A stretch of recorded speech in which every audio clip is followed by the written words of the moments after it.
ആഘോഷമായി പൂക്കോട് ഭഗവതിക്കാവ് ക്ഷേത്രത്തിലെ താലപ്പൊലി ഉത്സവം. രാവിലെ ശീവേലി എഴുന്നള്ളിപ്പുണ്ടായിരുന്നു. കേളത്ത് സുന്ദരന്മാരാരുടെ നേതൃത്വത്തിൽ മേളം അരങ്ങേറി. ഉച്ചയ്ക്ക് ക്ഷേത്ര സന്നിധാനത്ത് വർണ്ണാഭമായ കാവടിയാട്ടം നടത്തി. പീലിക്കാവടികളും പൂക്കാവടികളും ചിന്ത്കാവടികളും അണിനിരന്നു.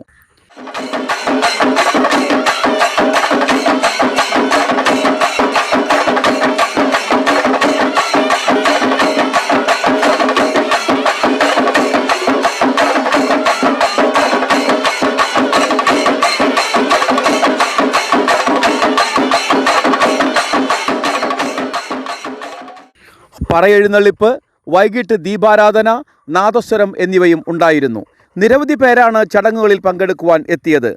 പരിപാടിക്ക് ക്ഷേത്ര ഭരണസമിതി അംഗങ്ങളായ ക്ഷേത്ര മേൽശാന്തി Sanal Namboothiri, president Divakaran Kolleri, secretary Mohanan Keelath, treasurer Ramadas Kolleri, vice president Sankarankutty Kolleri, assistant secretary Sreekumar Kolleri, convener Anoop Kumar Kunnath എന്നിവർ നേതൃത്വം നൽകി.